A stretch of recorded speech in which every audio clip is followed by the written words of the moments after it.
What up, bros, and welcome to the All Bros podcast. I am Jonathan. Nah, I'm Caleb. And we are a couple of aspiring filmmakers that love to watch and critique movies, but also enjoy a bit of the nerd life. This week on the podcast, we'll be covering some adventures in hunting, starting with Funko Focus. Caleb's got a Marvel pop to talk about. I've got some Star Wars pops that I want to talk about. And it's just going to be a good time. Dude, Adventures in Hunting died. Well, I'm bringing it back for this one episode, so kiss my ass. Shit, man. And then after Funko Focus, we'll be moving on to 4K Spotlight. We got a certain film series coming to 4K, so I'm going to talk about that. And then when it comes to Through the Wall, we got an interesting trailer to talk about. It's the adult version of a show that Caleb and I watched when we were kids, so this is going to be interesting. Yeah. It made me feel things, but, yeah. We'll talk about it. And then after that, we will be moving on to our All Bros headliner of the evening, which will be our breakdown of the Netflix original film, The Mitchells vs. the Machines. Hells yeah. I think Caleb's in love with this movie. I'm just going to say that right now. Hey, screw you. Hey, no hate, man, no hate. Anyway, what do you say we get started? Let's do it.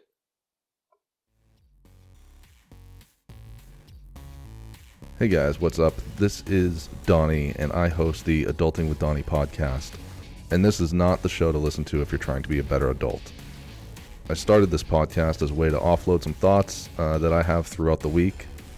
My topics vary widely every week. Movies I've seen, guns and gun control, sex, people that are stupid, why I don't care about celebrity opinions, TV shows, snowmobiling. The list goes on and on. I'm always taking topic suggestions from fans of the show too. So join me each week on Adulting with Donnie as I pour some bourbon and allow you to see the inner workings of the mind of a madman. Live free and rant hard. All right, so first up with Funko Focus. Caleb, do you want to start? Yes, I would. So there is a new figure coming out that is like super badass. I still haven't decided whether or not I'm going to get it yet. I want to, but it's just kind of like a little bit big. It's like just slightly oversized than like a normal pop figure, but this is the Iron Man with his gantry. And so it's a scene from Iron Man 2 when he has his arms spread out and the machines are taking off his suit and everything. And it looks so freaking badass. It really does. And I appreciate that it's from Iron Man 2, that they actually made another Iron Man 2 pop, because I feel Iron Man 2 does not get enough love. So it honestly didn't. Like, I feel like there's a decent amount of figures that you could get with that. Or out of that movie. Like, no, I agree. Yeah, like Iron Man and his like race suit. Yeah, War Machine. Because I mean, don't get me wrong, I've loved every iteration of the War Machine armor, but the one in Iron Man 2 will always be my favorite. I loved it so much. Yeah, that one looked pretty badass. And it was just like, it was just classic and sleek. Like ever since what was it? I want to say Infinity, or no, it was Civil War. Ever since Civil War, like, War Machine's just gotten bulkier and bulkier. And, like, yeah, it kind of tracks with, like, military-esque. I would actually disagree with you on that. He was actually bulkier in Iron Man 2 than he was in Civil War. Because of, like, the chest, like the two chest pieces, or, like, arm pieces that he has for his, like, giant Gatling gun. Made it way more, pop out more. Okay, I'll give you that. Yeah. But you can't argue that he wasn't bulkier in frickin' Infinity War and Endgame. Endgame, it was just, like, insane. Yeah. But it's also really, really heavy CGI. Yeah, but I think it worked out. It did, but I loved that, like, that style, just like how big he was and everything. So cool. It was very cool. Yeah. But yeah, this figure, I hope that there's more that come from Iron Man 2, because the only ones that I'm aware of, there was like an Iron Man figure that came out, where he, like, his suitcase armor. Oh, yes. So he had that. He has that Whiplash versus Iron Man. Oh, yeah. From that scene, and then I want to say there's like one or two more that I remember. I think I'd have to look that up. Like I said, Iron Man 2 doesn't get enough love. Yeah. You know, I'm going to go out here. I'm going to go and say it. I think Iron Man 2 is a better sequel than Iron Man 3. I said it. That's... Come at me. Come at me, bros. That's Come on. fair. I love how you say, that's fair. Oh, shit. What was that? Oh, man, bro. Ouch. Yeah, I just searched up Iron Man 2 pop figures, and they're very, very few. No shit. Like, I'm getting Iron Man 3, Marvel Studios, like the 10-year anniversary one, but no Iron Man 2, at least that I'm seeing. Those were the only two that I knew for sure, where was that Whiplash and now this this figure. But yeah, that's so crazy. That's insane, because there's like a bunch of iconic moments. Like, you could have done Justin Hammer. You could have done Whiplash's his armored suit. You could have done Tony Stark in his racing gear. You could have done a bunch of shit, but they didn't. No, it's very true. They really dropped the ball on Iron Man 2. Just a little bit. But anyway, the gantry looks freaking badass. It does. I mean, it kind of sucks that it's a PX exclusive, so you have to go to like a comic book store, or I think FYE sometimes carries those. They do occasionally. Yeah. I just don't know if there's any FYEs where I live. Yeah, I mean, hell, man, if you really want to, I could probably find it in FYE out here, and I can mail it to you. Right now, there's like a list of other figures that I'm wanting. Okay. And I'm also needing to save up money for lumber, because lumber is like crazy expensive nowadays. Oh, shit. So I can build my shelves for my figures. Gotcha. So maybe eventually down the line, if it's still available, I'll get it. But right now, it's not in the cards. No, it's understandable. I get that. Yeah. But bitchin' figure, if you guys like it, want to go get it, Rose will post a picture of the figures that we're talking about in the yes, I will, on our Instagram and Twitter. You post them to Twitter, right? Mm-hmm. Yep. Yeah. As far, I mean, that's what oh shit, what do we use to like post to many Buffer. platforms? Buffer. That's what Buffer tells me. Right, says it posted. So yeah, good. all right, so for my Funko Focus, Funko announced a Star Wars Retro series, which is going to be Target exclusives. And these look freaking awesome. You got Luke Skywalker, a Stormtrooper, C-3PO, and Darth Vader. I don't really know how to describe these, because like I can't wait for you guys to actually see this picture, because especially for like Darth Vader, he looks like a sketch of him, but like in pop form.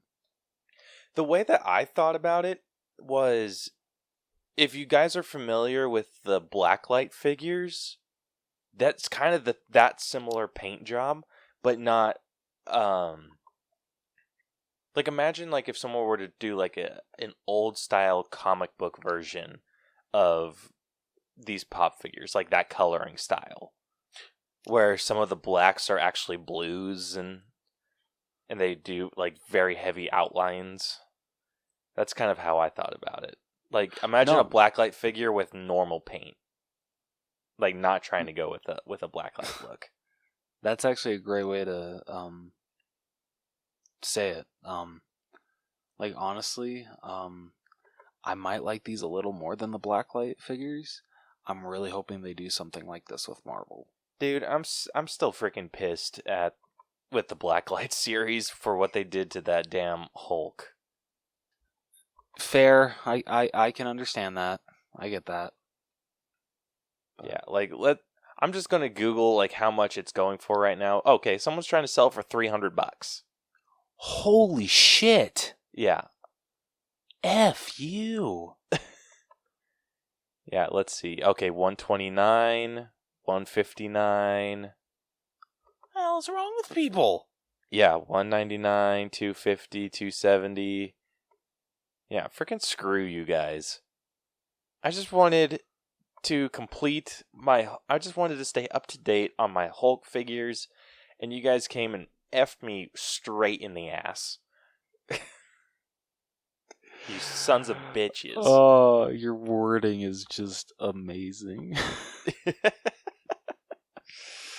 That was just... That's all I wanted. That is all that I wanted. I just wanted to stay up to date on Hulk figures, and of course Funko found a way to ruin it. Funko's just like, psych! Gotcha, bitch! They probably heard like the episode where I'm like, oh, I'll buy whatever Funko figure, like whatever new ones come out, and they're just like, bet. In that case, guys, it's like challenge accepted. I'm kind of scared to see what pops they have for when She-Hulk comes out. Oh my hell! Don't even get me started on that one. Dude, how do you think I'm gonna have to resist? How badly I'm gonna have to resist when they announce the line for Hawkeye? Yeah, that's gonna suck for you. Yeah. Oh, I'm so screwed. Dude, speaking of characters that freaking get screwed over, like there are like so little Hawkeye figures. Oh yeah, no, there really is. There's like what, 3? Yeah, about that. Like Funko has never made a classic Hawkeye. Yeah, what kind of bullshit is that? Like, yeah. Does Funko just have a hard time thinking Hawkeye's going to be a decent seller?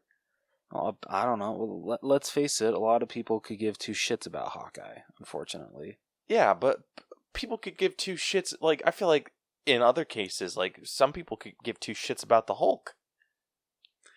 But it's fair. Like, honestly, it's not even a matter of the figure anymore. It's a matter of the sticker. Whatever sticker you put on this, yeah, whatever sticker you put on these these boxes is basically telling you exactly how much you're going to make off of it.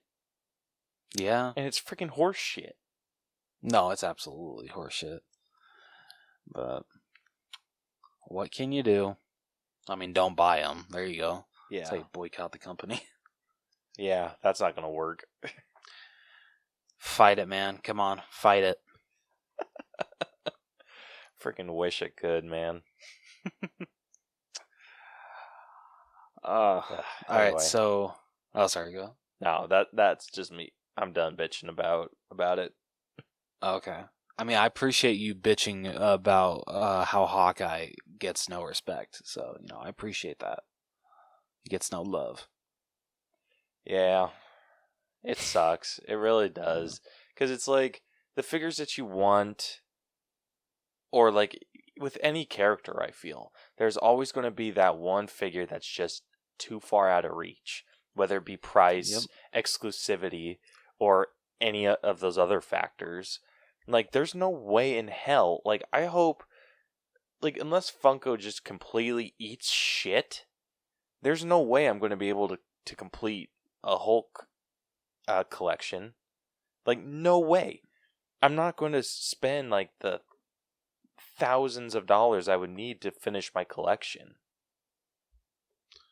Nah, I get you, man. I get you. Yeah, so it sucks. It really freaking sucks, especially for someone like me that is only collecting them because there's like some sort of sentimental value, and Hulk is a sentimental character to me. Yeah. And all the other Marvel characters that I collect, like I love collecting their figures too. But it's hard to do that when there's like a big price point put on them.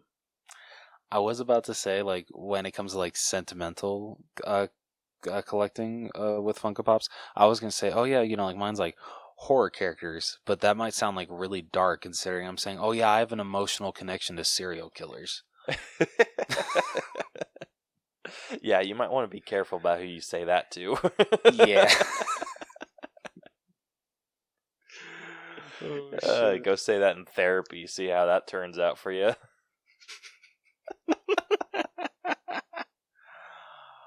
Oh shit. Yeah, you go say that to a therapist. They're gonna go buy a new boat.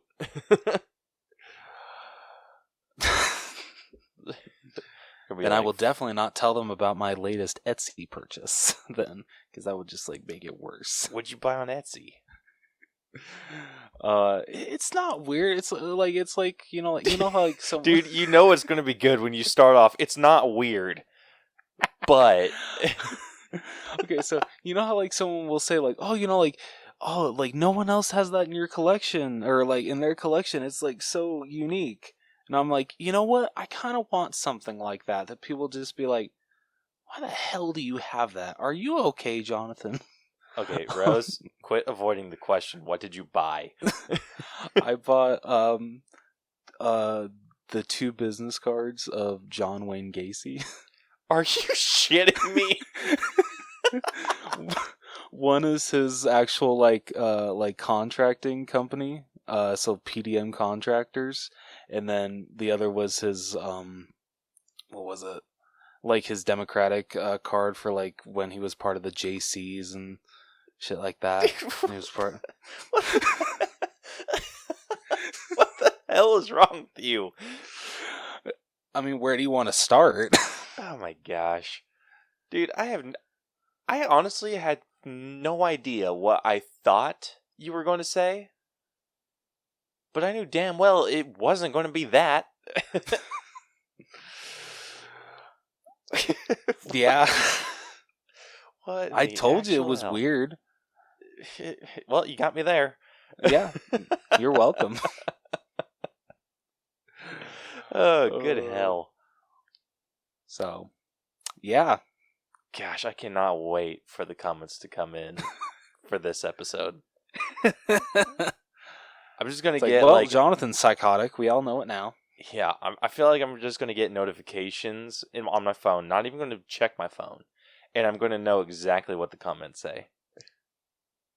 It's like, hey, you might want to like really check up on Rose, Caleb. Like, please make sure that he is okay. Oh, shit. All right, before people think I'm weirder than I already am, it's I don't think that's possible anymore. Oh, shit. So, yeah.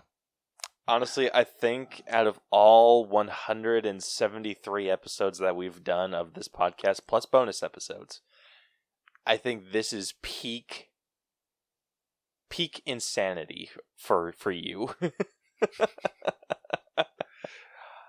How should I take that? Take that however you would like. Okay. I promise I'm not psycho, guys. I promise. It's Says just the guy that just bought a serial killer's business card. It's a cool It's really not cool. It's not even a collector's item. It's from Etsy. True. That's just a weird thing to buy. I'd like to support, you know... Like You might want to cut that one off. What? No, not that. I meant small businesses. You asshole. Hey, just wanted to make sure that would not have been the weirdest thing that you said if you went the route that I thought you were going to. Oh shit. All right, I'm gonna move on before people think I'm more psychotic than I already am. Anyway, What? so 4K. What? Then you already are? Gross, There's a lot you don't know about. You're not making this better for yourself. I know I'm not. Like, I think I'm just gonna shut up for the rest of the episode. Caleb, you got this, right? Anyway, let's get out of this hole that you dug us in. All right, 4K Spotlight. So, the film series coming to 4K this week is the 4-movie collection of Indiana Jones. I feel most people would want to say it's a 3-movie collection. It is a 3-movie collection. Yeah, a lot of us want to forget about Kingdom of the Crystal Skull. Yeah. But dude, are they still doing? This is a total side note. Are they still Are they still planning on doing a 5th one? Yeah, actually, I think it starts filming next week. Does it really? Mm-hmm. That's cool. Yeah. Anyway. Sorry, didn't mean to cut you off. Yeah, how dare you, you asshole. So with this 4K release, it's a little different than what I've seen with previous 4K re-releases. It's only going to be the 4K discs plus digital. There's no Blu-ray included, which, F you. This is some bullshit. Because I was totally going to buy the Steelbook set from Best Buy, because it's freaking cool. But, oh wait, it's a metal pack? Okay, never mind. I'm actually glad I didn't. I don't like metal packs. Steelbooks are better. But anyway, so yeah, it only comes with the 4K disc and the digital. Yes, I know, Jonathan, you could just go buy a 4K player. Well, I'm waiting on PS5s to actually come back in stock and like get on a good price before I actually buy a 4K player. I don't know. I feel I don't need a 4K player yet, considering that most movies that you buy come with a Blu-ray still. It's very rare that movies just come with 4K and digital. It's always 4K plus Blu-ray plus digital. So, who's the company behind Indiana Jones? Paramount Pictures. Screw you guys for only doing the 4K disc and digital. Freaking assholes. So, if you guys want it, like I said, there's a metal pack collection at Best Buy. I'm pretty sure it's still available because nobody wants this shit. Freaking throwing shade. I know, right? Well, F Paramount. So yeah, that's really the biggest release. No actual like new releases. But you know, everyone loves Indiana Jones, right? I feel like most people do. I've think never the biggest seen... one. It's just that 4th one that people don't love. See, I've actually never seen the 4th one. I've seen the first 3, but I haven't seen Kingdom of the Crystal Skull. It's weird.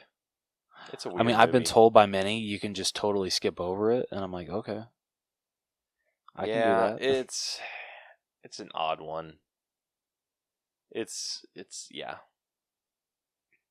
weird, and there's just so much of, like, I think you could probably get away with watching the CinemaSins on it. Oh, really? Okay. Yeah, and you'd be fine. Like, it covers enough of like the main material to get you past it. Like, if you're just curious about the movie, but okay, I don't think it's worth a watch, and I don't say that very often about movies. Shit. That's a very good point. Yeah, Caleb hardly ever says that. Yeah. Well. Shit. Well, So, like I said, that's really all I got for 4K Spotlight. It's really the biggest thing coming out. So moving on to this week, Through the Wall, which basically this week's sneak peeks. We got our first trailer for the iCarly reboot coming to Paramount Plus this month, actually.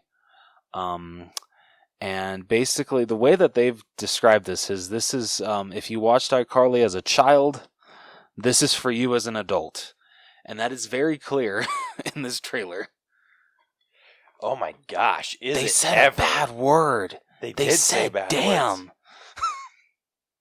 And they drank beer. Yeah. What is this world?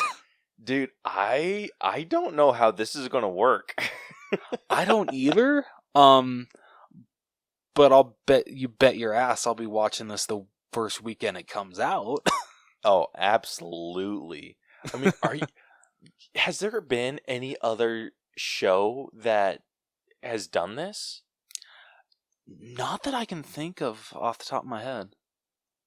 Yeah, like the only thing that I can think of like comparable to this is that video that Bill Nye released about global warming. Have you seen that? I haven't actually. Oh, it is freaking hilarious. And he's talking about global warming, and he lights this globe on fire, and he's just like, "This is what's going to happen if we don't clean up our effing act." And he's just like, "Yeah, all this like the cute fun shit I used to do with you guys as kids. It was fun back then, not now. The world's freaking effed, man." And and like just that's going off like fantastic. that, and it was just like a short little video, but it was just absolutely hilarious. So this is going to be the first show that has traveled with the audience that it was intended for. Yeah. For what was it? 2012 is when it ended. I think so. That sounds right. Yeah. So, oh my! Like this is going to be insane. This is going to be a pinnacle moment for everyone. I think there's going to be so many people watching to see how well iCarly does on this reboot for adults, just to see if there is any possibility that they could reboot old children's TV shows and see if people would actually still watch them. You know what one I would have loved to see, and I don't think it could happen just because of what's going on with Drake Bell right now. I would love to see an adult version of Drake and Josh. Yeah, that'd be a tough sell. Do you know, you saw Ned's Declassified School Survival Guide, right, as a kid? Absolutely, yeah. Hell yeah. So Devin Werkheiser, who played Ned, when they announced iCarly, he's just like, hey, like we could totally do one to where, it's Ned, Mose, and Cookie in college, like going through the difficulties of adulting, trying to start a family, stuff like that, like make it like an adult version of Ned's Declassified. And Nickelodeon turned it down. What? Why? That's some bullshit. Hey, this thing everyone needs? Well, you ain't getting it. Dude, I bet they'll change their tune if iCarly does well. I hope so, because I would love to see those three back again. That'd be awesome. Even though I think they're a little past college age. Yeah, but still. Like, aren't a few of them parents? Yeah, but anyone can go to college at any age, so it would still work. Fair enough. I'd be so down, dude. Yeah. This show, this is going to be the show that dictates that. Yeah. And I know they said that with Jeanette McCurdy, if she ever does want to, they're going to address where she is in the first episode or two. But they have said if she ever does want to join, the door will always be open. That's good. Yeah. I don't know what I want from this series. At least in ways have they said how many episodes there's going to be? I don't think they have. Here, I'll double check. Like, is this going to be like a limited series, like one of the Disney Plus shows where it's only like 6 to 8 episodes, or is this going to be like a full season? I'm assuming it's a full season. I hope it's a full season. That would feel really good. But I would understand if it wasn't. Like, I'm wondering, even with them being like half an hour long, like, I would like to see maybe them or Nick or whoever the hell owns this, because I'm assuming it's not Nick anymore. I would love to see them maybe pay for like a half season or even a quarter season, see how it does, and then order the rest of the season if it does well. So it doesn't say exactly how many episodes they're going to be. It just says the first 3 episodes are scheduled to be released on June 17th, with subsequent episodes being released weekly. Okay, 3 episodes isn't that bad. Yeah, that's actually freaking awesome that they're releasing that many right up front. Yeah, and dude, and with how hard they're hitting the marketing, because I've seen ads upon ads for this. Yeah, same here. I've seen like multiple ads for Rugrats, and I've seen a shit ton of ads for iCarly. With how hard that this is hitting, if they don't have a spike in subscribers? Yeah, in subscribers, I would be shocked. I would too, because yeah, I feel like they are like seriously banking on this. Like, this has to do well. Yeah, I'm hoping it does, because if this does well, there's going to be other shows that come back. That's true. So, I am super freaking excited. And yeah, I didn't think I was going to be as excited as I am, but honestly, yeah, I wasn't even stoked. that excited until they cussed. Yeah. Like, I was just watching it, I'm just like, oh, great. Like, it's going to be more of this, like, cheesy shit. And then Spencer was like, damn it. And I'm like, oh, did he just say a naughty word? It's like, no. You're ruining my child. Can we talk about how Neville... So, Neville's coming back, but unfortunately, Gibby's not. Is he not? I don't... From the looks of it, I guess not. I don't know what has happened with that. The only one I've heard is with like Jeanette McCurdy. I mean, the biggest have you heard like what happened with her? I thought she just quit acting. So she quit acting, and also like she had just a horrible experience with like Nickelodeon on iCarly, especially what's the guy that created our iCarly. Shit, was it like Dan something? Dan Harmon? No, it's not Dan Harmon. Here, let me check really quick, because guy is a creep. Like, dead serious. Dan Schneider. Dan Schneider. Because he created like iCarly, Drake and Josh. What else has he created? I mean, I feel those are like the biggest things, but like, yeah, from what I've read, like I think both Miranda Cosgrove and Jeanette McCurdy like always felt like kind of super awkward around him. Like, there's like a part like behind the scenes, I think it was like the last day filming iCarly, and he goes and wraps his hand around Miranda Cosgrove, and you can like see she's just like, yay, okay. You could tell she is uncomfortable as hell. Yeah. That sucks. Yeah, so. Well, obviously, I don't think she would come back to this if he was involved. Is he? I don't think he is. I hope not. I hope so too, because guy creeps me out.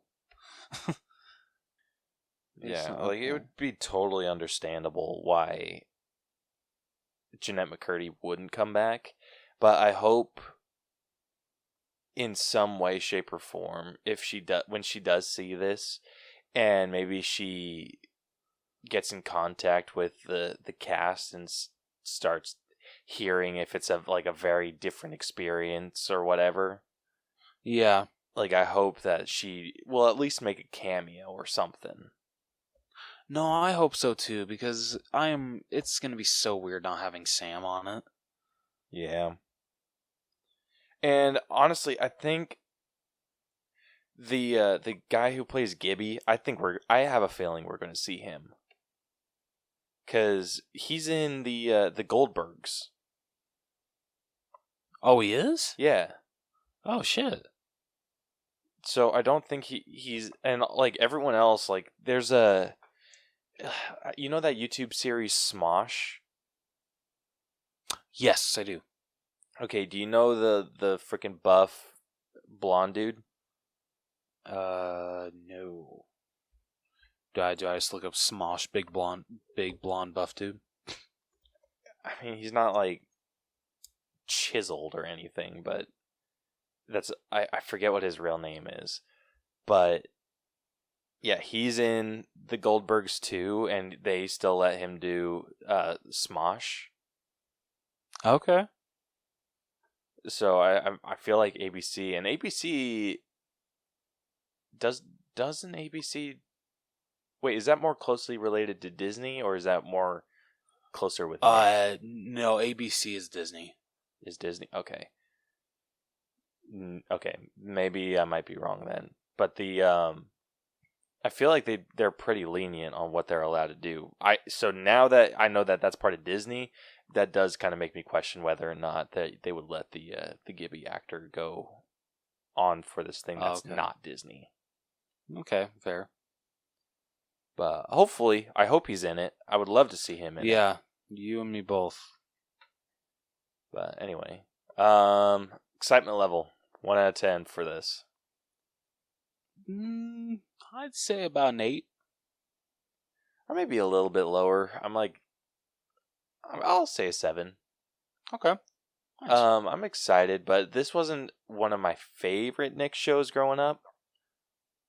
But I enjoyed it. Same here, but I still enjoyed it a lot. Yeah. And I love that Freddy's mom is back. That makes me so happy. Oh my gosh, that's going to be awesome.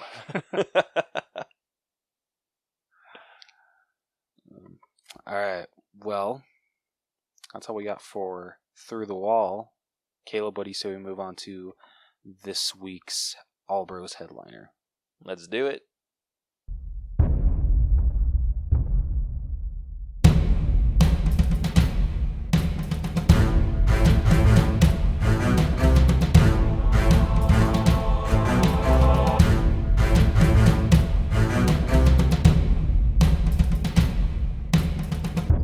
All right. So, for this week's All Bros headliner, we are going to be breaking down the Netflix original film, The Mitchells versus the Machines, which is a Sony animated film. Caleb, do you want to tell everybody how we break down movies on this podcast? What the ever-living hell was that? I have no idea. Yeah, really let's don't. not do that ever again. Aye, aye, Captain.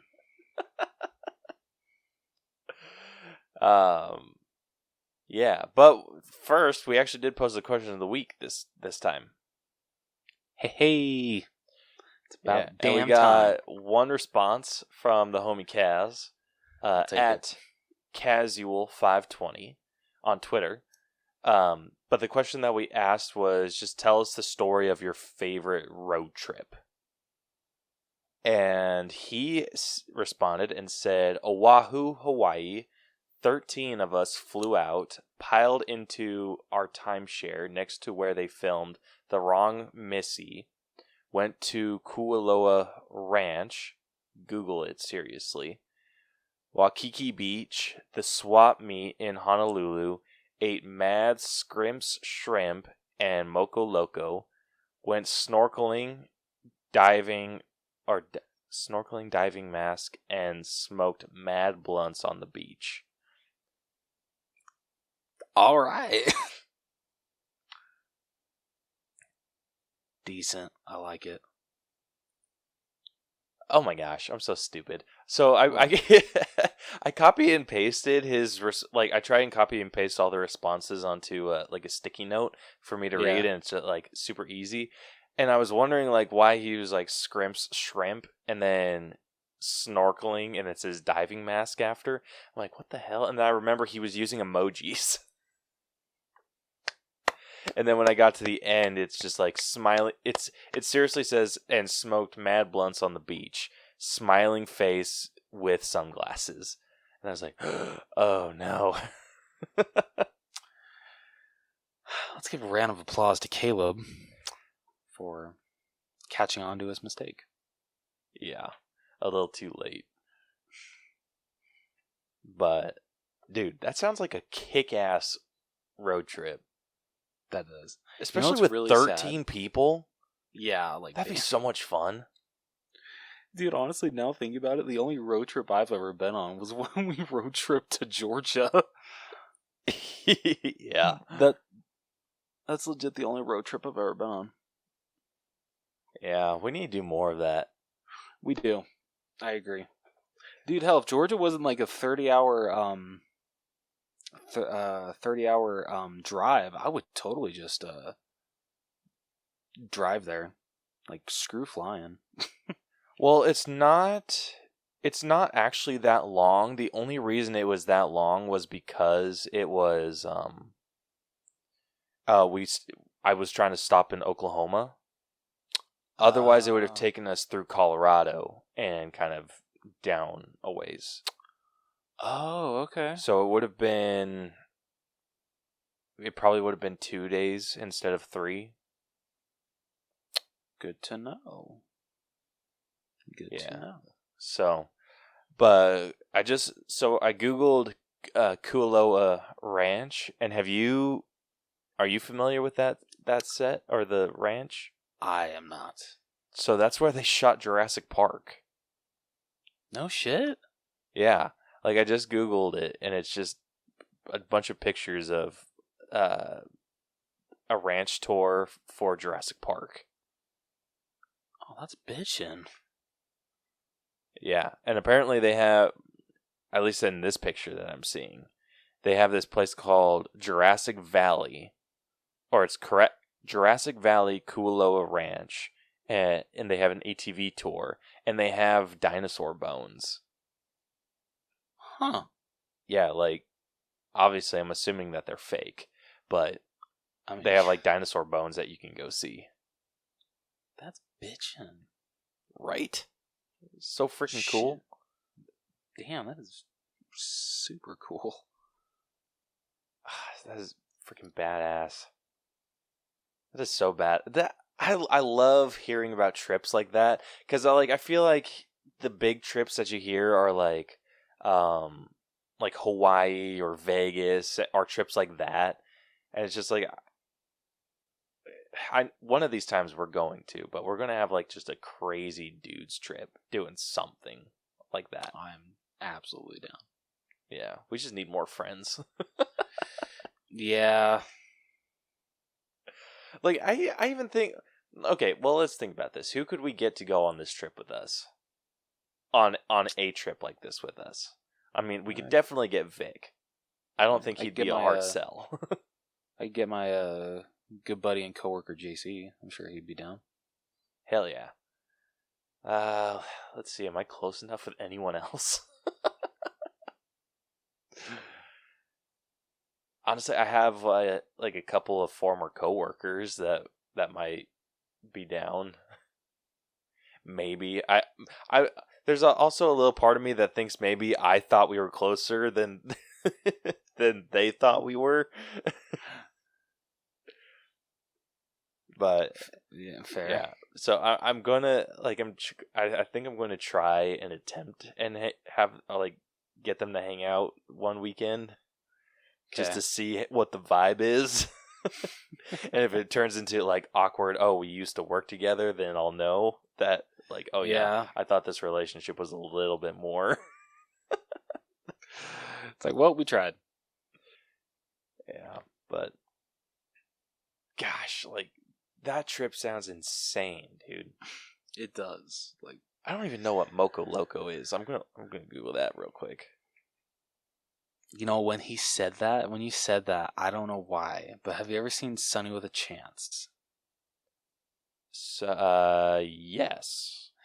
Remember Tawny, the blonde one? Yeah, I had a crush on Tawny. I mean, I think we all did. But I remember her lip gloss. Remember Moco Coco? Oh, yeah. For some reason, that popped right in my head. I'm like, oh, goodness. Okay, this looks freaking delicious. So, he pulled up as Loco Moco, but he put Moco Loco, so I'm assuming it's the same thing. But it is white rice topped with a hamburger patty, a fried egg, and brown gravy. Yeah, oh my gosh, that right? sounds like heaven. Yeah, that sounds lovely. Oh Gosh, my goodness. freaking jealous, man. Yeah, dude, like for real though. Yeah, definitely want to go do that one day. Anyway, I also know that I'm going to try and attempt and make Moco Loco. Anyway, so thank you, Kaz, for answering our question of the week and giving us some Thank you. killer ideas for our Crazy Bros trip that we'll have one day. But yeah, I'm like drooling a little bit, like no joke. Like Shit. it looks so good.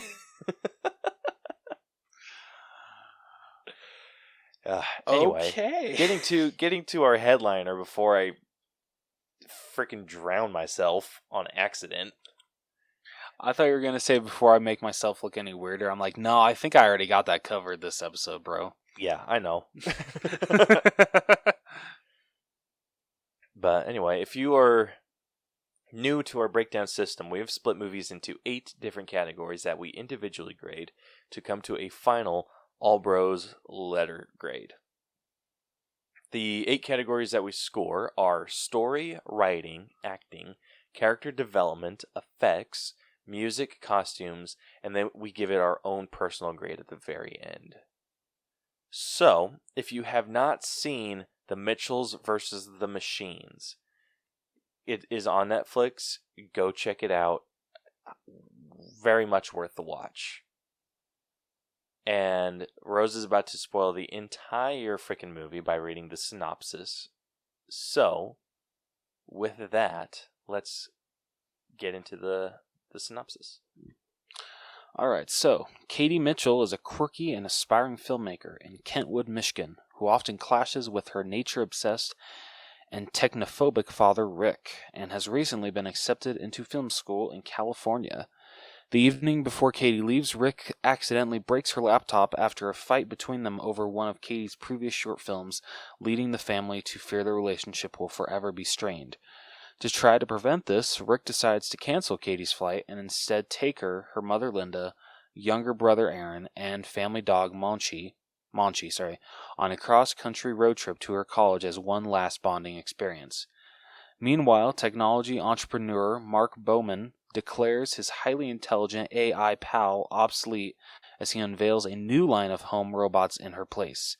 In revenge, Pal takes over Mark's company and orders all the robots to capture humans worldwide and launch them into space. The Mitchells manage to avoid capture at a road stop cafe in Kansas. Rick decides that his family should stay put in the cafe for their own safety, but Katie coerces him to help save the world instead. They bond with 2 defective robots that try to capture them, Eric and Deborahbot 5000, who tell the family that they can use a kill code to shut down Pal and all the robots. The Mitchells make it to a mall in Colorado to upload the kill code, but Pal orders all the Pal chip-enabled appliances to stop them. Katie tries to upload the kill code, but is stopped when a giant Furby pursues the family. They ultimately trap and defeat the Furby, destroying a PAL router in the process, which disables the hostile horde of devices. However, this also stops the kill code from uploading. On the way to Silicon Valley to upload the kill code directly to PAL, Linda reveals to Katie that she and Rick had originally lived in a cabin in the mountains years ago, as it was his lifelong dream before he gave up on it. Upon arriving in Silicon Valley, the Mitchells disguise themselves as robots and head to PAL Labs HQ to shut it down, but PAL manipulates them by revealing surveillance footage from the cafe of Katie telling Aaron in secret that she was pretending to have faith in Rick so that he would take them to upload the kill code. The Mitchells fail to reach PAL's lair, and Rick and Linda are captured by PAL's stronger and smarter robots, dubbed PAL Max Prime. PAL then reprograms Eric and Deborah into obeying her, while Katie, Aaron, and Monchi, escape the headquarters and hide from the robots. Katie discovers Rick's recordings of her childhood on her camera, realizing that Rick gave up on his lifelong dream to care for his daughter. In the meantime, Rick realizes the error of his ways after seeing one of Katie's videos. Reinvigorated, Katie and Aaron infiltrate PAL Labs HQ again, this time using Monchi to malfunction the robots as his appearance causes an error in their programming. With help from Mark, Rick and Linda free themselves and plan to upload a home movie of Katie's with Monchi in it to short-circuit the robots. However, Rick is outnumbered by the robots when he is about to upload the video, and Katie and Aaron are eventually captured. Facing PAL to justify saving humanity, Katie explains that no matter how hard her family struggles, they will always stay connected despite how different they are. PAL rejects this reasoning and cautiously... callously? I don't even know this word. Drops Callously. Callously. Wow, okay. I'm sorry. Callously. Reading with Rose, everyone. Shut up. Callously drops Katie from her lair. Eric and Deborah, having been inspired by Rick's reprogramming himself that allowed him to use a computer, revert to their malfunctioning states and upload Katie's home movie, saving her and helping the rest of the Mitchells. The family bands together to fight the rest of the improved robots, with Linda leading the charge and destroying dozens. Katie eventually finds and destroys PAL by dropping her into a glass of water, freeing all the humans and disabling all the robots except for Eric and Deborah. A few months after the uprising, Katie and her family arrive at her college as she shares one last heartfelt goodbye with them before beginning her school life. She later joins them on another road trip with Eric and Deborah to Washington, D.C. to accept the Congressional Medal of Honor. Hell yeah. This was such a good movie. It honestly was. I love how much this movie focuses on how, even though, families aren't exactly the same, you may not always get along, you don't have to agree on everything, but at the end of the day, you still do really love each other. And I love that, the message isn't, freaking, drilled into your head, but throughout the movie, it is so well established. And by the end, you really believe that even though this family has their differences and their problems, they truly are a close family. Yeah, absolutely. Gosh, and I know that I say this anytime that there's a movie with a dad and a daughter. The scenes between Rick and Katie made me tear up. So freaking often. When she was watching the footage of him giving up this log cabin that he built with his own two hands, and giving up this the opportunity to live in this cabin that he built, and giving all that, doing I feel like I'm repeating myself a lot. Giving that up for her so she can live a relatively normal life. That just hit home for me, because I'm I would do that in a heartbeat. Yeah, it would suck, but I don't that's a sacrifice that I'd be willing to make. And it's not even I wouldn't even really consider it a sacrifice in a way. it's just like, this is what I got to do to make sure my daughter has everything that she needs. And yeah, so I just that just really hit home for me, and it gave me the warm fuzzies. But story-wise, they did a pretty decent job at sharing the story. So this ended up getting an 89 from us. It's pretty solid. Like, I mean, I feel when it comes to like Sony animated films, they're kind of like hit and miss. I feel this is definitely a home run for them. If I had to like think of like some misses, kind of looking at you, Hotel Transylvania, probably 2 and 3. I don't know about the fourth one. I liked the first one a lot. The second one kind of sucked. But I just think it's funny that like they'll like go from this and Spider-Man Into the Spider-Verse to, you know, movies like that, or technically the Smurfs counts as one of those as well. Yeah. But this was brought to us by the same people that did the Spider-Man Into the Spider-Verse and the Lego Movie. Yeah, that's true. Okay, in your opinion, like, do you feel that does the Lego Movie still hold up to you as much as it did when we were younger, or do you think it's a little what's the word? Not over exaggerated, but like people like still hype it up too much. Like they say like, oh, it's like one of the best animated films ever made. I wouldn't say that, but they're what was so good about that movie in particular, and with Spider-Man Into the Spider-Verse, like for Into the Spider-Verse, they told a killer story. But True. They also had like an amazing animated style that they used that I don't think that we've seen before. At least not this exact way. I have never seen that type of animation ever. Yeah, and then Lego Movie was kind of the same thing.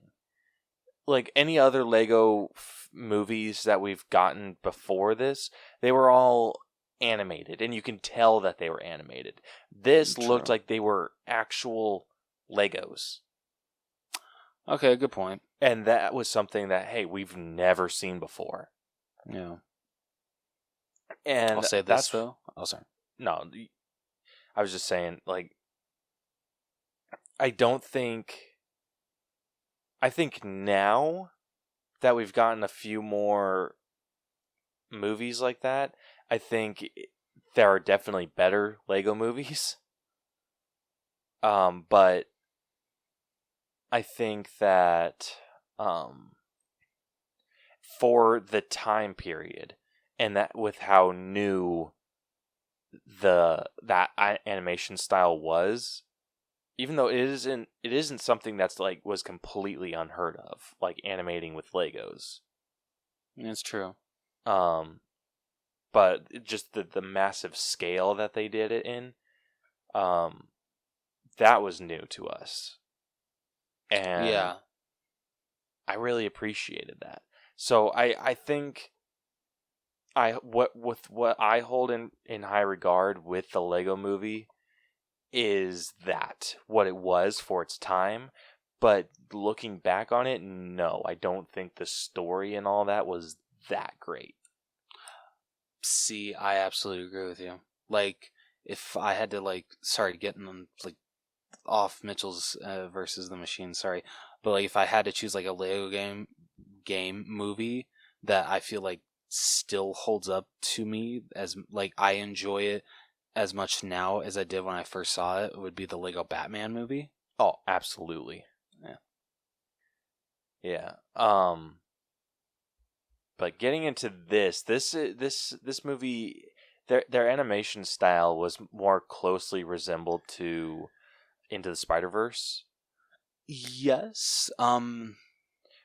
Exaggerated features. It was a lot more exaggerated, but like the animation style was the same. Yeah, like especially with the dad's glasses, like for how big they were, it literally looked like the brim of them were like going to touch his mustache. Yeah. There's nothing wrong with that, but I was like, damn, how can you deal with that big of glasses? I've tried it and I can't do it.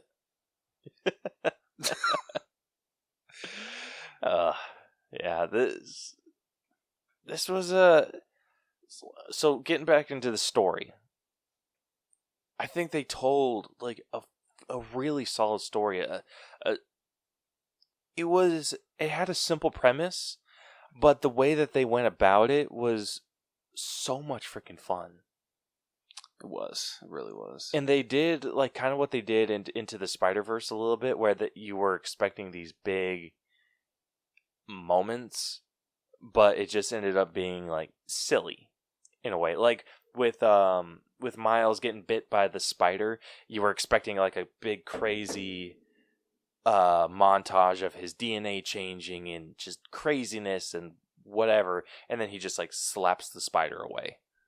That was fantastic. And in this, it was the same thing. The pal, the phone that like took over the world with her robots or whatever. She gets thrown from the building and lands in a cup of water. I'll give him this. When I like first read the synopsis for this movie, the whole idea of like, oh, you know, like an AI robot or an AI system decides to go against humanity and causes, you know, an uproar, and they vow to destroy humanity. I'm like, yeah, okay, haven't heard that one before. Like, do you really need to do that in a family movie that like is really just trying to focus on like a family trying to stay connected and understand each other? But as the movie went on, like I got on board like very fast. Yeah. So, and it was so funny, like the way that, so it was like that, the final battle, it was just her getting thrown into a cup of water, and it's just like a little splash. Like that was it. And then that was so in a moment funny. that you feel could have been like super easy, like when when Rick was was trying to post the dog cop video onto all the screens, and he's just like freaking out because he has to open YouTube and search dog cop and all this other stuff, so funny. and he's just losing his mind, and then he changes the settings to Spanish, and then just how insane that is. It was just so much freaking fun. It really was. Like, they did so good at just capturing your attention and making these things, like, there was nothing in this that felt like it went on too long, nothing that felt like it was too short. Like, it was just so well done. No, I absolutely agree. Yeah, the issues that I did have story-wise were maybe with the just the cliche, like the clichéness of an AI taking over humanity. Yeah, I mean, I feel for the most part they do make it work.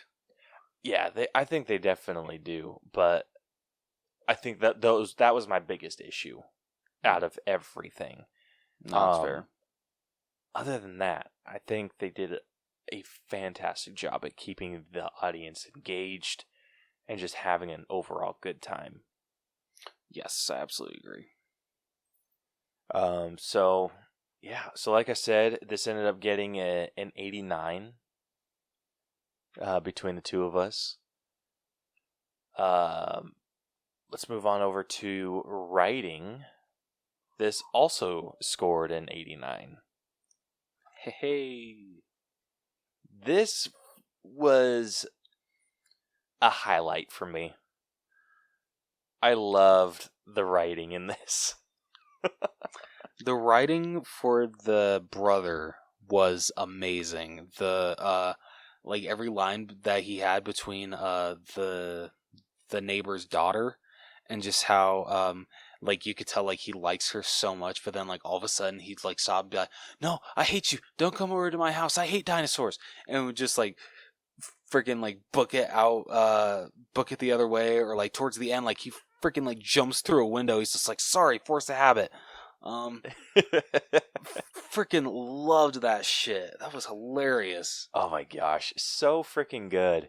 And I loved the moment when Linda like started going crazy on all the freaking robots, and he what was his name? Aaron is strapped to her back, and you just see her like kicking ass, and then she like approaches Katie and Rick, and then he like pops up from behind her, and he's like, "Mom's scary now."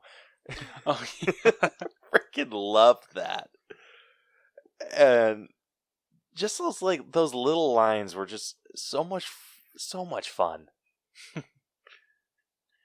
I'm trying to think of another one, but yeah, like Aaron was honestly one of my favorite characters in this. No, he was great. I mean, I'm assuming you enjoyed the writing between these two as well, but I loved it. The situations that they put Katie and Rick in, like Rick trying to deal with his daughter's likes and dislikes. He doesn't feel how, like the writing of how he doesn't feel that she could really take this filmmaking anywhere, and that just like hurt deep. Like, damn, bro. Like, yeah, that was the rough. writing between their conflicts to their agreeing with each other to their celebration, super strong writing. Yeah, and then once they got that understanding for each other, like that, just that connection that they have, it felt so good and so earned too. Like, I feel absolutely. like they handled the resolution between the two of them so elegantly. Mm-hmm. It was over time that they started to understand each other, and yeah, just it wasn't so quick. It wasn't in the last half hour of the movie like I feel some things do, and it wasn't so forced. Like, it's like, oh, I understand. Like, it was throughout. Like, they stretched this over a long period of time, and that I feel contributed to why I gave the character development score so high. Like, me personally, actually, we both gave it pretty high, but yeah, like, that's what I really appreciated, that they stretched all of this out over a long period of time rather than trying to cram it in last minute and half-ass it. Yeah, absolutely. So good. So there's actually two people. So Michael Rianda and Jeff Rowe were the writers, and then Alex Hirsch was a story consultant. So Michael Rianda was actually the director as well. So this was directed by Michael Rianda and Jeff Rowe. So they wrote and directed this. And Michael Rianda actually also voiced Aaron. That's amazing. Yeah, he did so much. Damn. But kudos to your writing. Everything's felt so fluid. There was maybe, like, I can't even like think of them off the top of my head, but maybe just like a couple things that maybe were a little bit wasted. Like, I think the dog licking Rick may have gone on a little long. Yeah, that got old. Not gonna lie. Yeah, like it got old, and then I think that kind of pulled away from how funny it was at the end. I still laughed, but yeah, I think they could have gotten away with when it first happened. Yeah, comedy comes in threes. Do it 3 times, and knock it off. Yes, and then then you can do it at the end, and then that's that punch that you need to make that joke just stand out. And yeah, I think how many times did they do it? Like 9, 10? It seemed that many. It took a while, so I think that's what pulled away the most from the writing score for me. But no, everything else was just so good. Yeah, so writing, like I said, we gave it an 89. Moving on over to acting. Acting actually scored a 91. Acting was so solid in this movie. It was so good. So we had Abby Jacobson, who voiced Katie, Danny McBride, who voiced Rick, Maya Rudolph, who voiced Linda, the mom, and then Michael Rianda, who voiced Aaron. And then I also threw in, just as a bonus, Fred Armisen, who did Deborah Bot 5000, and Beck Bennett, who did Eric. I like it. So those were the two that I threw in. I like it. But, oh my gosh, everyone did so good. The favorite, I gotta say, is Danny McBride. He was incredible as the father in this movie. Amazing. From his emotional lines that he had to deliver to his comedy bits that he needed to land, everything was pitch perfect. And I loved every minute of his performance. Same here. Like, so few things to nitpick about the performance here. It was damn near flawless for me. Like, personally, my favorite was Aaron. See, that's understandable. But Danny McBride was a very, very close second. And then I would probably give it to Linda or Maya Rudolph, and then to Abby Jacobson. I didn't think Maya Rudolph could do voice acting, but holy shit, she killed it. She's done voice acting before, hasn't she? What else has she done? That's an excellent question. Maybe for some reason it's just not popping in my head. Yeah, let's find out. Let's all find out together. Yeah, I'm pulling up her IMDb. Okay, she voiced the hormone monstress in Big Mouth. Okay, yeah, I take back what I said. She is amazing in that show. I forgot about that. Yeah, she hasn't done a whole lot of other... Oh, she was in the Angry Birds movie 2, which I've not seen. Neither have I. Do I have it? Yes. Will I watch it? Who's to say? She's done a few animated movies. Shit. I don't know that. And good to know. Yeah. Very good to know. But so talented. So freaking talented. Absolutely. I'm trying to think of any... Oh, this is just like a quick little note. So Linda had this like this competition that she knew about with her neighbors, the Posies. Oh, yeah. Do you know who voiced them? No. It was Chrissy Teigen and John Legend. Really? Yeah. Interesting. Okay. Yeah, I thought that was so funny. And I have no real reason why I thought that was so funny, but it was so her neighbors, so it's Haley and Jim in the movie. Haley is kind of like this Instagram influencer, and she's like she does mom based content. And her husband Jim is just kind of like the supportive husband that kind of just goes along with it, which is pretty much exactly what Chrissy Teigen and John Legend are. But I thought it was so funny the way that they Linda was talking about wanting to be like the Posies and look how perfect they are and everything, and it kind of turns out that they ended up getting captured, and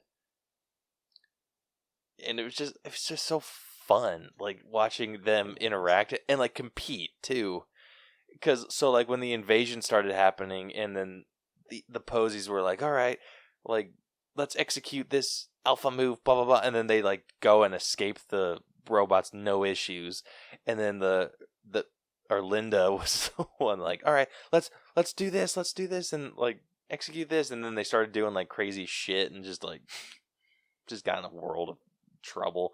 It's just something you need to watch because I'm not doing this scene justice, but it's so much freaking fun, dude. I had an absolute blast with this movie. But anyway, they had some like really good talent on this. They did. Like they had Eric Andre. They had, Conan O'Brien. Who did Conan voice?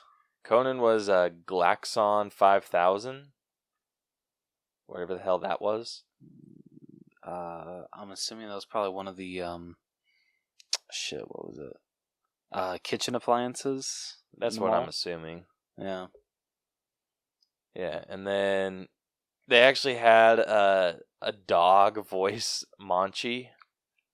Oh my god. Doug the pug. That is amazing. That's so cool. But yeah, so I don't have much else to say other than like I'm trying to think of who's.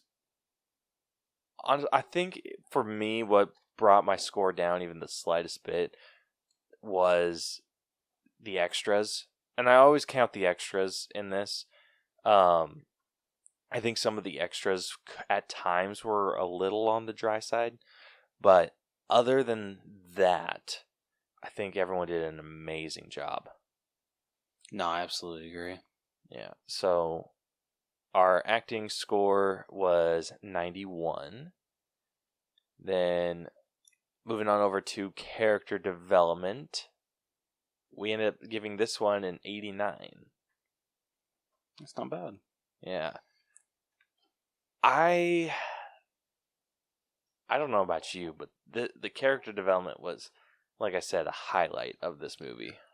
Oh, it absolutely is. Like, honestly, this is the strongest character development in an animated film I've seen in a good long while. Absolutely. This movie does really good at not making any one Mitchell the sole focus. Like, you can definitely make the argument that Katie is the main character, and I think you would be right, but they are so good at focusing on everyone else too and their story. I think the only one that they don't get too much of a story on is Aaron. I agree. I mean, honestly, if I had to pick like kind of like a story, they kind of were like character arcs that they really wanted to focus on. It was definitely the dad, Katie and Rick. It was definitely the dad and daughter that they wanted to focus on relationship wise. The mom and son, they're not necessarily pushed to the side, but their relationship is definitely not the relationship they want us to focus on. Well, their relationship doesn't really have any issues to be resolved. That is true. That is a good point. I think it was, like you said, Katie and Rick were the main focus development wise, followed by Linda and her insecurities as not being a perfect ideal family. That is very true. And then I would put Aaron just kind of like down even a little bit further. Like his was more of like the C level development. Where considering that literally, I feel his only development is that he likes dinosaurs. He wants more friends that actually like dinosaurs because his sister is moving away and she's the only one that gets him. But then when he tries to actually, go out, it just blows up into his face and it's just like, hey, I can't do this. I'm sorry. I'm going to go hide over here now. Yeah. So I think it worked out. I think it worked out for this movie. Oh yeah, the way that they share the focus, but not any one has like sole focus. Yes, I agree. So, but at the beginning, like, because this one was tough to do. It's just on any one particular character. So I kind of did this on on Katie and Rick. I did as well. I was going to include Linda, but Linda just kind of had a more basic development. Like hers was, oh, I'm not this picture perfect, or we're not this picture perfect family like our neighbors, the Posies, and blah blah blah blah blah. Like, oh, we'll never be this, we'll never be that, and then she realizes, oh, like we don't have to be that. We can be whoever we are, and like just a basic story. Yeah. But between Katie and Rick, I feel there was a lot of really solid development. No, I absolutely agree. I think, like, at the beginning, Rick is like a nature guy that just doesn't quite understand his daughter's interests and wants to make sure that she's taken care of and can make a living doing something, and like with whatever she pursues in the future. And Katie is more just has an excitement level about getting away. Almost like she's too excited. She's just like, oh, I can finally get away from these people that don't understand me as well as these people in California do. Yeah. At this film school and whatever. And throughout the movie, they begin to relate to each other a bit more, connect, and Rick begins to... I think Rick is the only one that, like, maybe his development was pushed a little hard in the last 15 minutes. That's fair. But I can definitely agree with that. Yeah, but Katie's was stretched out over a longer period of time. She was able to see, oh, what Rick gave up so she could live the life that she lived and have the things that she had, and understood why certain things meant so much to him, like the living out in the woods. Like he had that dream. It was like a tangible thing that he had, but he gave it up so he could go live a normal family life, or quote unquote a normal family life, and provide for his family a bit better. And I think seeing that really pushed her towards trying to connect with Rick a bit more. Yeah, no, I can definitely agree with that. And things kind of got... And I think Rick kind of pushed back a little bit harder when he saw that footage of saying, oh, I only believed in him so we can get out and actually go do this thing. And I think that kind of like made Rick start to push away until he got captured and ran into what was his name? Mark. And that was the name? Watching like the dog cop thing. And honestly, this is total side note. The little prisons, it was like a little octagon. But it was like, it had a chair, and you could access the internet on it. And I'm like, that doesn't seem too bad. Yeah. Like, if this is the prison of the future, I'm okay with this. Yeah, I'm like, well, I mean, if they had, like, food and drink, too, like, that'd be ideal. But, I mean, with Wi-Fi, so you can watch whatever the hell you want, like, that's not super bad. Yeah, I'm like, down. I feel like I'd be, like, super easy to imprison. Yeah, you and me both. Yeah, like, it wouldn't take a lot to keep me happy. But anyway, total side note. And, like, I think Rick seeing what Katie's movies do for people and hearing, like, firsthand, like, oh my gosh, like, I love her movies, like, they bring a smile to my face when I'm having a bad day. That kind of gave him the insight that he needed to think of that as a viable option, like, living off of that. Yeah. Knowing that, oh, even if it doesn't work out, she's going to be doing something that she loves, and she'll be bringing joy to these people that need it. Mm-hmm. And I think him seeing that, oh, I can be a part of this, or I can keep pushing her away like I have been, and I think that really stuck out for him. And that's just something as a dad that I really connected with, because I want that. I want my kids to find that thing that they love to do and find a way to make money doing it. Yeah, no. And if they aren't able to, like, I want to push them towards doing. I want to push them towards finding a way to make money, but I'm not going to push them towards a lifestyle that they're going to be like completely unhappy with. Okay. And I think I like that. That's kind of what he was doing. Like, he didn't see the money making potential that she did. Yes. Even if that, I don't even think that was her sole focus. Like, I think she just wanted to make movies. And that's how she expresses herself. Yeah. So, really, really appreciated that message and that whole arc.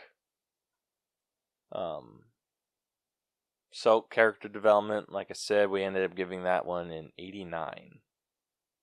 Hell yeah. Moving on over to effects, and since this is an animated movie, this is more animation. We ended up giving this a 95. I can't remember. What did you give this? I gave it 100. Bitch. Yeah, you ended up giving it a 90. I mean, don't get me wrong. I liked the animation. Like the,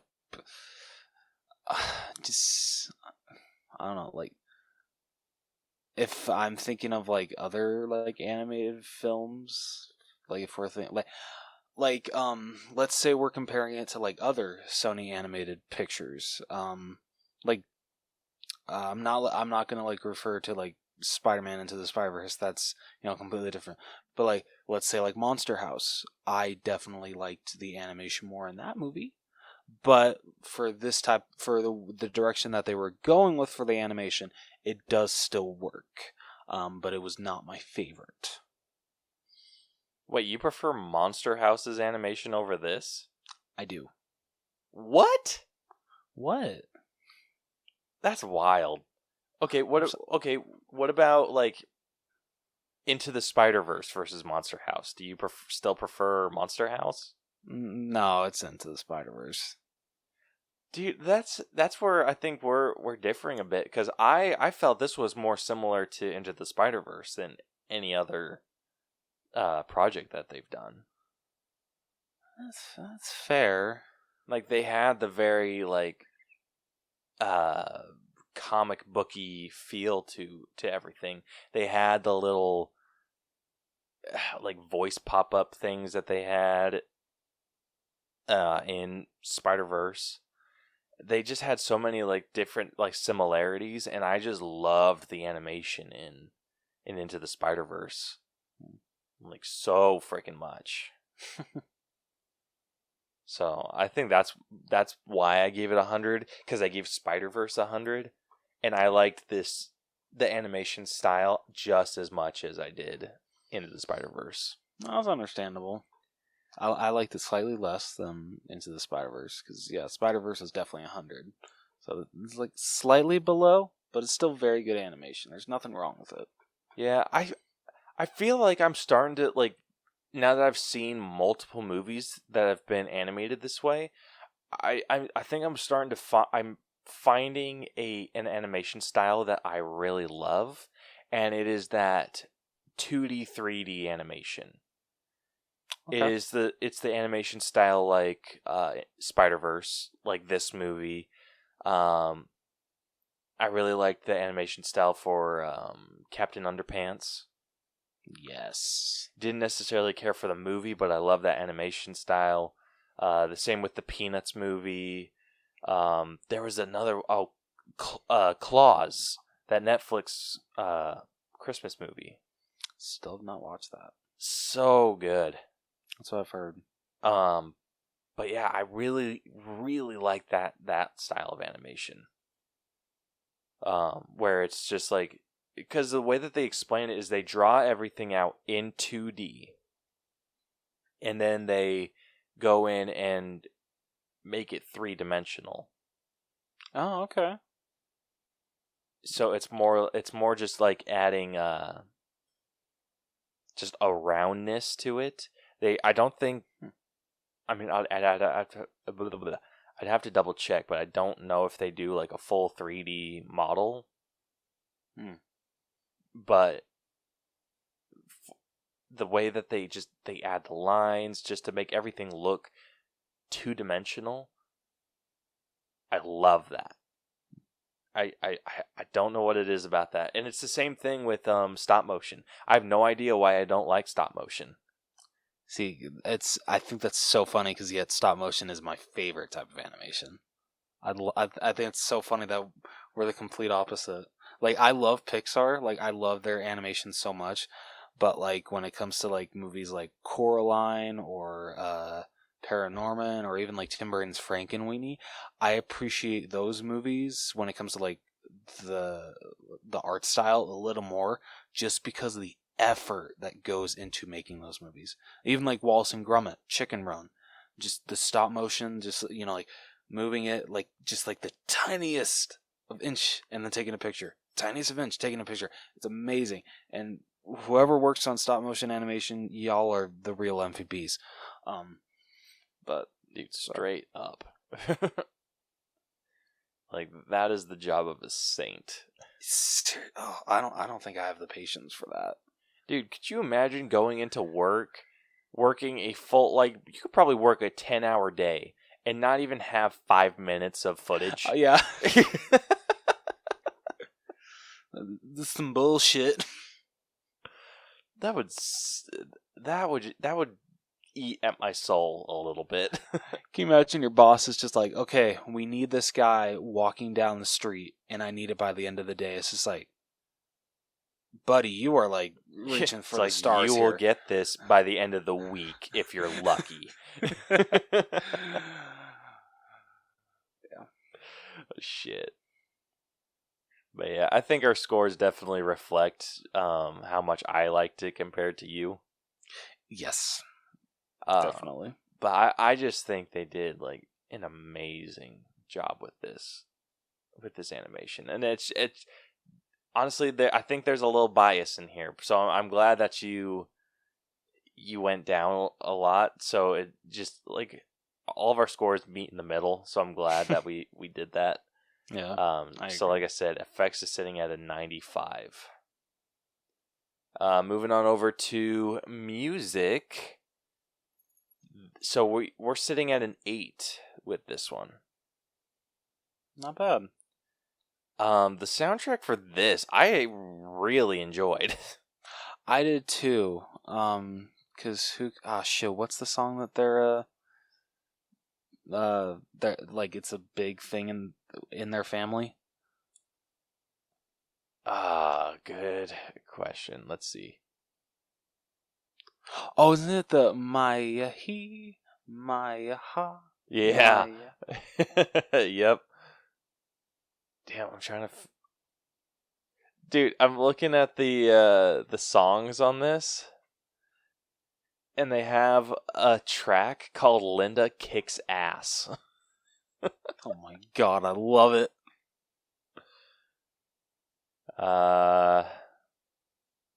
Yeah, I'm not seeing the what that song is called. But yeah, I think most people would know the song based on what you just said. Just by those 3 lines. Yeah. But such a fun soundtrack, dude. Such a fun soundtrack. It really was. I think I was trying to like the soundtrack a bit more, just because I love this movie. So I had to be I had to hit myself with some truth bombs a little bit. So I went down to an 8 from my 9, which didn't change our score at all. Yeah. Like, it still would have ended up being an 8 because I round down. I'll give them this. The end credits song "On My Way." I forget who sings it. That was a very good single. I really liked that one. It was. I think all of the music it did what music is meant to do. It enhances the movie, and I think that's what it did with this. Like, almost flawlessly. It enhanced the movie. And I think if you can say that that's what you set out to do, and then that's what you did. And but I also don't think it was super memorable.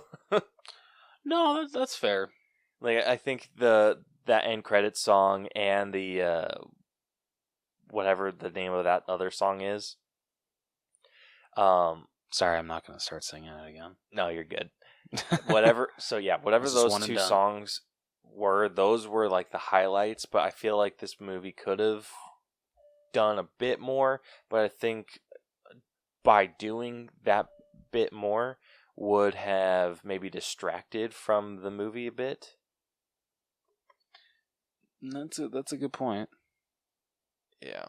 So I think they made a good call doing what they did. So, yeah. So we were unanimous. We agreed that it was both an 8. Moving on over to costumes. We also agreed that this one was an 8. Rick's jacket was fire. His like yellow Carhartt jacket. Yeah. I was pretty bitchin'. Yeah. This, I think they did a really good job at like designing characters that looked iconic. Oh yeah, no, I can definitely agree with that. I forget who says it, but one thing that I think it was someone in Star Wars, I want to say. But they said that something important when it comes to designing a character is you want to be able to recognize them from their silhouette. And I feel like you could do that with these characters. Oh yeah, absolutely. That is so interesting. That's a very interesting thought right there. Yeah, like, I think that's just like a really, really fun concept to play around with, because it's like, who's more memorable? Like, who are you going to be able to recognize quicker? Like, are you going to Captain America or just some rando? Yeah, no, I agree. Yeah, exactly. Or like even Batman, Superman in some instances, Wonder Woman, like they all have very recognizable silhouettes. Yep. And I think with these characters that they also have very familiar silhouettes. No, I absolutely agree. And just the outfits that they put them in really spoke to who their characters were. And it worked out. I loved it. Like, Katie's character was like what you would imagine a filmmaker to look like. It's so true, though. It's so true.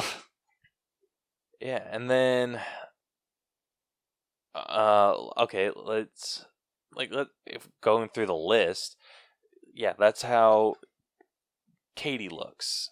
Rick, he's like an outdoorsy kind of guy, and it shows. He's wearing like a flannel shirt underneath like a Carhartt jacket.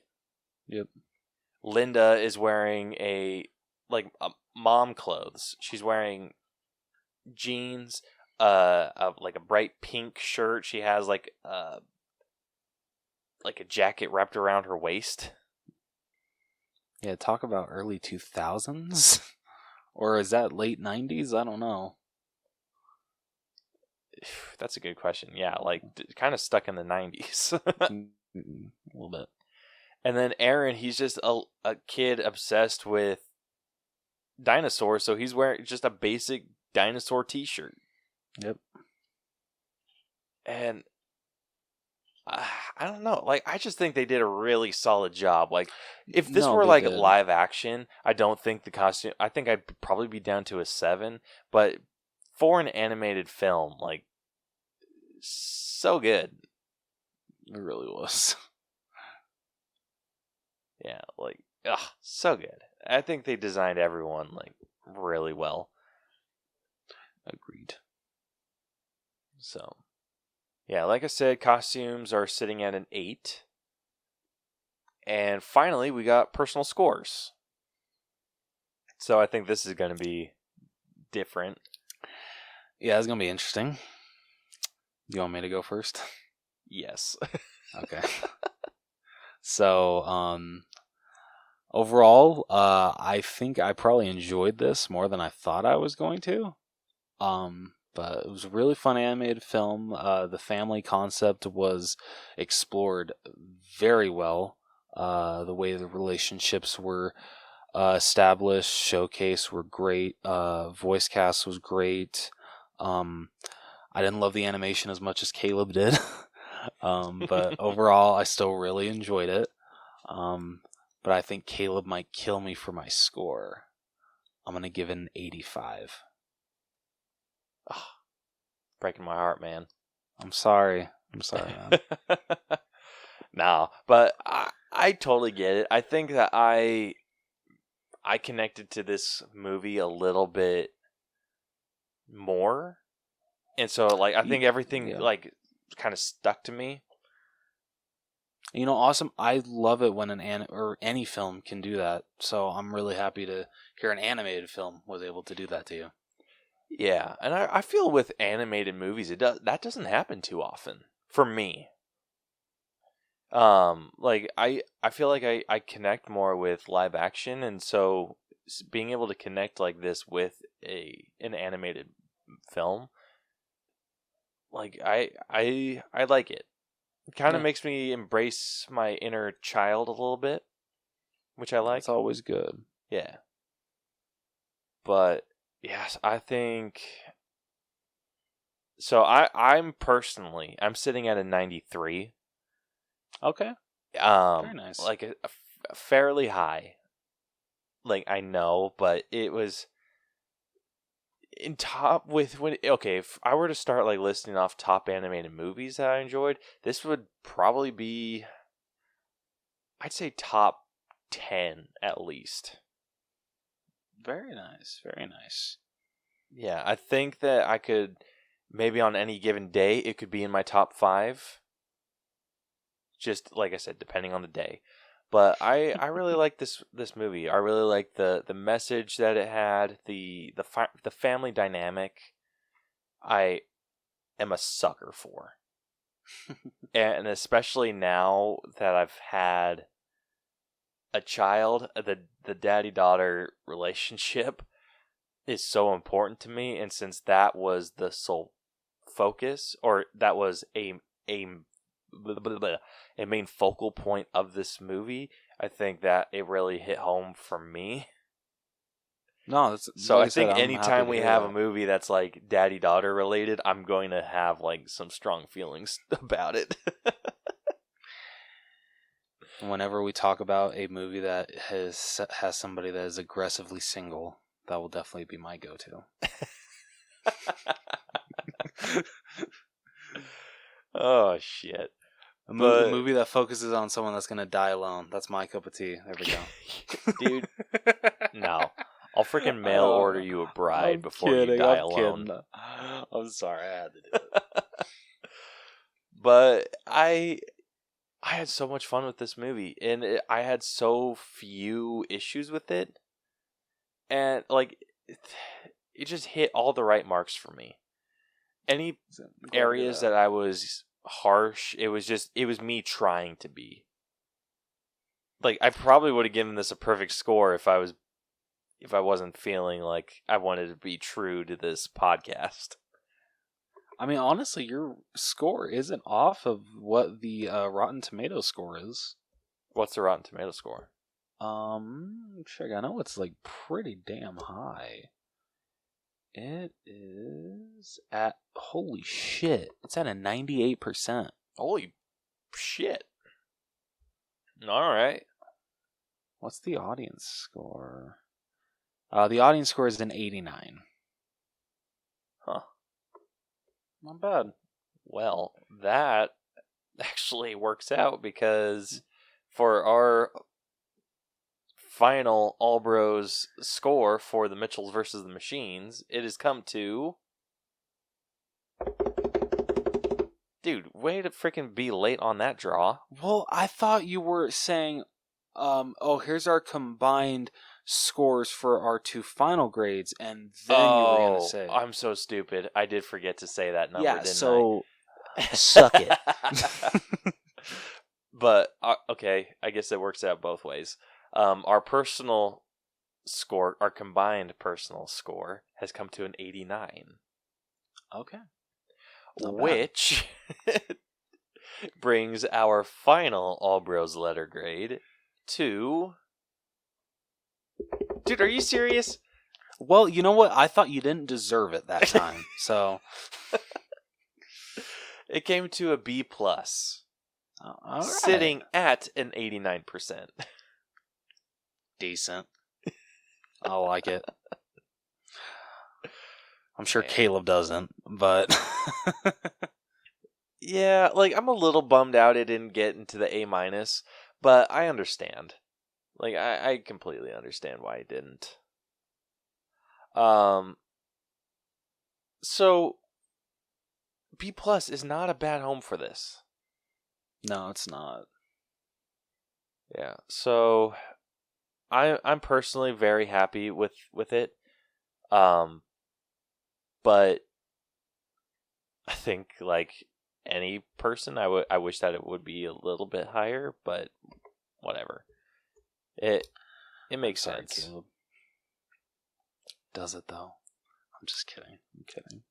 Yeah. So I actually have a new way of listing where this sits now because we've done so many movies and there's like multiples of each grade other than like an F or D- or whatever. I finally found a way that I can compare this to other movies without just scrolling through. So, in comparison to all of our other B+ movies, this is below Rise of the Planet of the Apes, Knives Out, Black Panther, Spider-Man Far From Home, and Ready or Not. Okay. And Ready or Not is beating the Mitchells by 0.4%. Damn. Yeah, so it is very, very tight margins. So that's like the top 5 above the Mitchells versus the Machines. The 5 below the Mitchells and the Machines are The Unicorn Store, How to Train Your Dragon 2, The Invisible Man, The Prom, and Raya and the Last Dragon. All right. Or Raya. Yeah, and then Raya is sitting at an 87. Is that an 87? Yeah, an 87.8. Okay. That's not bad. Yeah, I would list off all the other B+ movies, but we would be here for like a day and a half. So, hey, I'd be cool with that. It gets me out of work. So, if you guys, I hope you guys like this movie or this way of rating the movies a bit more. So, like, let us know what your thoughts are. If I should do top 5, top 10, or top 5, lower 10, whatever you guys think would make this section a little bit better. Yeah. I could do the scores again. Like it. So the Mitchells versus the Machines is sitting at an 89. I could go like this way where I say Rise of the Planet of the Apes is at an 89.25, and then go to Knives Out, which is at 89.31, Black Panther 89.34, Spider-Man Far From Home 89.35. Like I could go that way, or I could just go like what it's above, what it's below, whatever you guys think. Please let us know. Yeah, please just DM us. But yeah, so I think it has a very good home. I absolutely agree. Absolutely agree. It is definitely one of the higher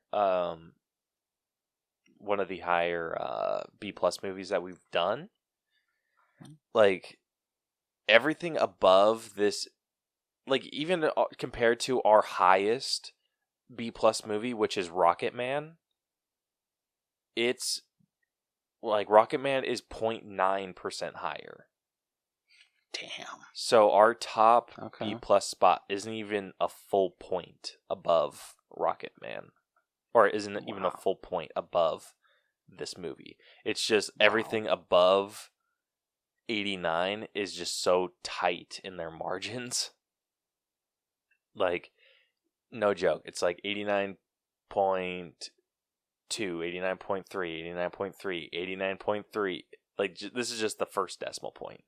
89.4, 89.7, 89.8, 89.8, 89.8, 89.8, 89.8, and 88.9.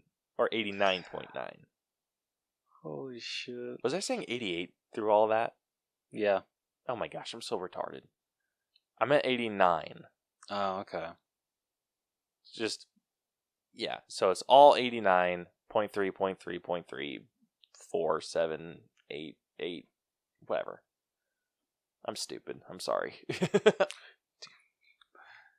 Don't apologize. But anyway. You're turning into me. So let us know how you think we should scale these from now on. If you think we should do more movies, if we should do less movies. I think we're going to stick with at least 5. Yes. But yeah. So I think it has a very good home. I agree. So anyway. I would say that is going to conclude this episode of the All Bros podcast. If you guys liked what you heard, you're not tired of our voices yet, be sure to check out all of our other episodes. You can find us damn near everywhere. We're on Spotify, Google Play, Stitcher. We're not on iHeartRadio anymore, right? Or are we? No, we are. Oh, we are? Okay. Like I said, anywhere. You can really find us anywhere. If you would like to direct message us, if you would like to answer our question of the week, give us a give us a movie recommendation, be sure to check out our social media. We are on Facebook, facebook.com/the Allbros, and we are also on Instagram and Twitter. And those not taglines. What's the word? Handles. Handles. Thank you. Those handles. It took me a second to think of that word too. Those handles are. Is it at the Allbros or the Allbros channel? No, just at the Allbros. At the Allbros. Thank you. If you kind of going along with that, another way to contact us is through email. You can email us at theallbroschannel@gmail.com. Message us with any movies that you want us to review. If you want to join us, be sure to hit us up on any of those platforms. Be glad to have you guys on. We are also on YouTube. You can check out our YouTube channel. I believe is it the Allbros or the Allbros channel? That one I think is the Allbros channel. Okay, so check out the Allbros channel on YouTube, where we upload every single episode of our podcast, as well as some bonus episodes that we always lie and say will be coming soon, but they never do.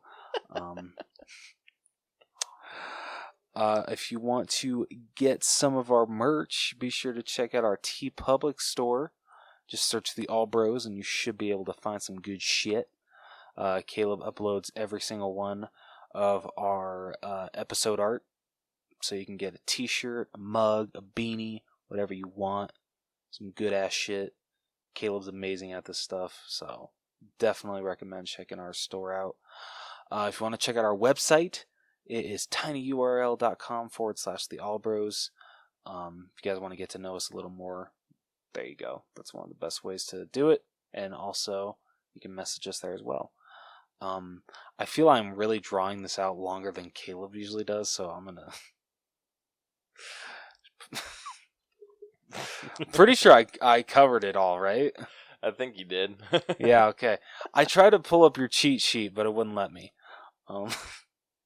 Anyway, next week is actually going to be a really special episode because for the first time in like over 6 months, we're actually going to be in the exact same room together again. Hells yeah. So that's going to be friggin' awesome. And we'll be reviewing Zack Snyder's movie, Army of Darkness, which is a Netflix original film, right? Is that what it's called? I thought it was Army of the Dead. Oh, is it Army of Darkness or Army of the Dead? Let's find out. Army of Darkness sounds like badass. Well, if my computer wanted to work. Oh, it is Army of the Dead. I'm sorry. No, Caleb was right. I apologize. That's a killer movie title, though. Apparently, I'm thinking of what was it? The Evil Dead spinoff with Bruce Campbell as Ash Williams. Oh, that's what I'm thinking of. Okay. Yeah. So, my bad. So we'll be breaking down Army of the Dead. Hells yeah. Yeah. But until next week, this has been the All Bros Podcast. I am Jonathan. Nah, I'm Caleb. And we will catch you guys next week. Bye-bye. Deuces.